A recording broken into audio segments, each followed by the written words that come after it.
सभी गुरु भाइयों को हरिहर स्वागत है आप सबका हमारे YouTube चैनल पर। जानने की कोशिश करेंगे कि हम सबके आराध्य बाबा श्री राधा रमण मिश्र जी के बारे में, उनके बचपन से लेकर समाधिस्थ होने तक का एक संक्षिप्त परिचय। एक समाधिस्थ संत श्री राधारमण मिश्र। सोचिए, जिनके नाम से विश्व का पहला पूर्वज मुक्तिधाम स्थापित हुआ है, और ऐसी जगह हुआ है जहां अपनी 111 वर्ष की लंबी शरीर आयु में वे एक बार भी नहीं आए, वहां कैसे आज प्रतिदिन हजारों लोग उन्हीं के नाम पर दुखों से मुक्ति के लिए ईश्वरीय चिकित्सा कराने खिंचे चले आते हैं। कानपुर के गांव करौली धाम में रहने वाले 2-4 लोगों को छोड़ दें तो संत श्री राधारमण मिश्र जी के बारे में बहुत ज्यादा कोई नहीं जानता। गांव वाले भी नहीं, गूगल भी नहीं। वर्ष 1994 में वे समाधि में लीन हो गए। स्वेच्छा से समाधि ली। तंत्र के घोर साधक रहे, सदा सत्य की खोज में लगे रहे। इतनी तल्लीनता से कि बहुत जरूरी होने पर ही कुछ बोलते थे, बहुत जरूरी होने पर ही किसी से मिलते थे। शरीर जीते जी न कोई पीठ स्थापित की, न कोई दरबार सजाया। फिर अब क्यों? इन्हीं प्रश्नों के उत्तर इस वीडियो में खोजे गए हैं, इस दृष्टि के साथ कि प्रकृति अपने रहस्यों से पर्दा उठाने के लिए कब, कैसे और किसका चयन करती है। कभी संतों महापुरुषों से यह कार्य कराती है, तो कभी डॉक्टर संतोष सिंह भदौरिया जैसे सामान्य व्यक्ति से भी यह करा देती है, करा रही है। करौली धाम इसी का प्रमाण है। कानपुर की नरवल तहसील में गांव है पाल्हेपुर।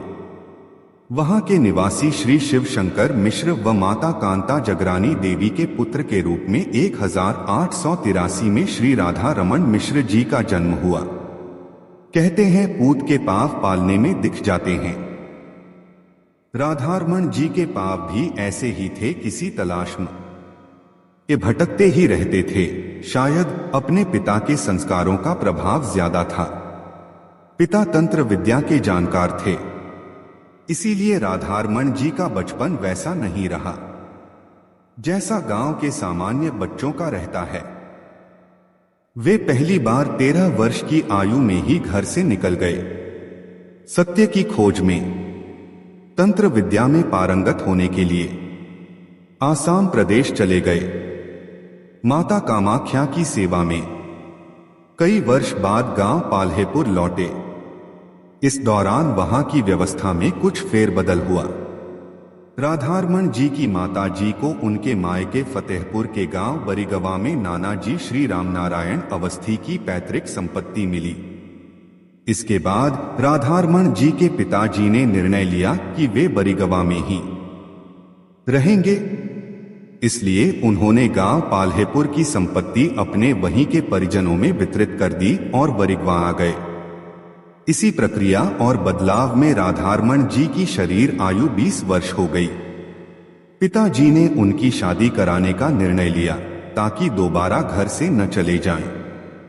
उम्र भी हो गई थी, इसलिए तत्काल शादी भी हो गई। एक पुत्र रत्न की प्राप्ति हुई। इकलौते ही पुत्र रहे, लेकिन राधारमण मिश्र जी महज गृहस्थ भोगोपभोग के लिए ही नहीं बने थे।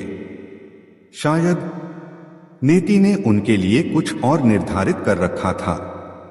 उन्हें तंत्र व्यवस्था का सत्य खोजना था। वे फिर घर से निकल गए।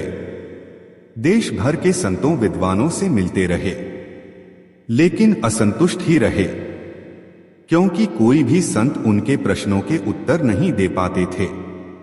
स्पष्ट कर दें कि तंत्र का अर्थ प्रकृति की व्यवस्था से है, न कि जादू टोने या चमत्कारों से।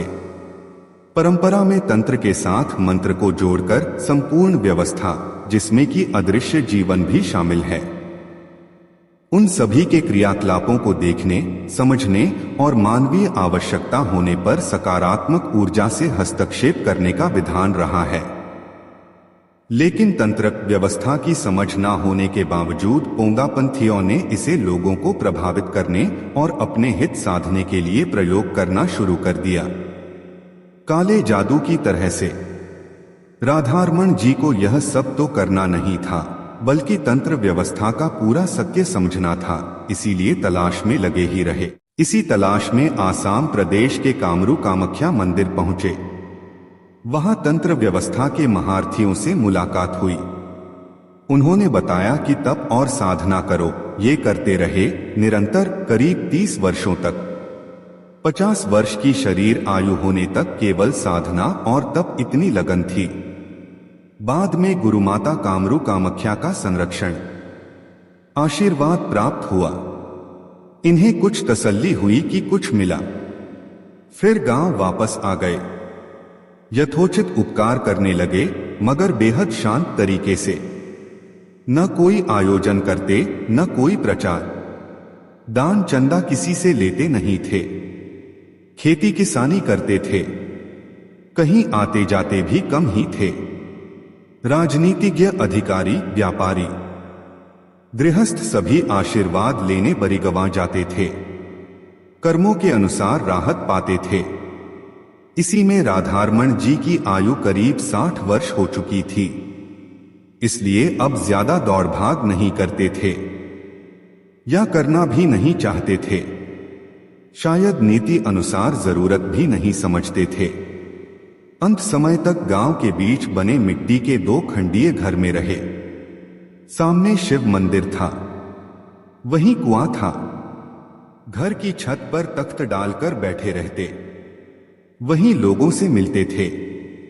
इस तरह यथासंभव उपकार करते करते वर्ष 1994 में 111 वर्ष की आयु में ब्रह्म लीन होने यानी जीवित समाधि में जाने का निर्णय लिया।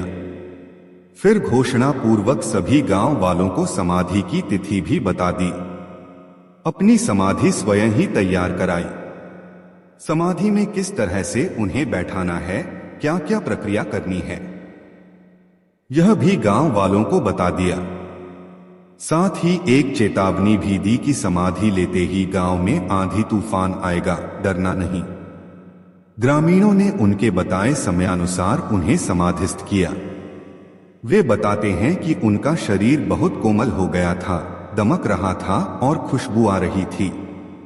समाधि होते ही गांव में काले बादलों के साथ आंधी आई। गांव ही नहीं, आसपास के कई गांवों में, जंगलों में बड़े बड़े पेड़ भी उखड़ गए। लेकिन इसके बाद बेहद मनोनुकूल शांति हो गई। इसके बाद इक्का दुक्का लोग उनकी समाधि पर आते जाते रहे। उन्हीं में उनके सबसे प्रिय शिष्य रहे डॉक्टर संतोष सिंह भदौरिया भी थे, जो नियमित रूप से वहां जाते रहे थे। इस तरह 24 वर्ष बीत गए। फिर अचानक एक रात श्री भदौरिया जी को स्वप्न दीक्षा देकर तंत्र व्यवस्था विद्या से पर्दे उठाने आरंभ किए, लोगों को लाभान्वित करना आरंभ किया। ईश्वरीय चिकित्सा विज्ञान एवं अनुसंधान केंद्र करौली धाम उसी श्रृंखला की ही पहली कड़ी है। आगे की चर्चा के लिए वीडियो को लाइक, शेयर और चैनल को सब्सक्राइब करें। तब तक के लिए सभी गुरु भाइयों को हरि हर।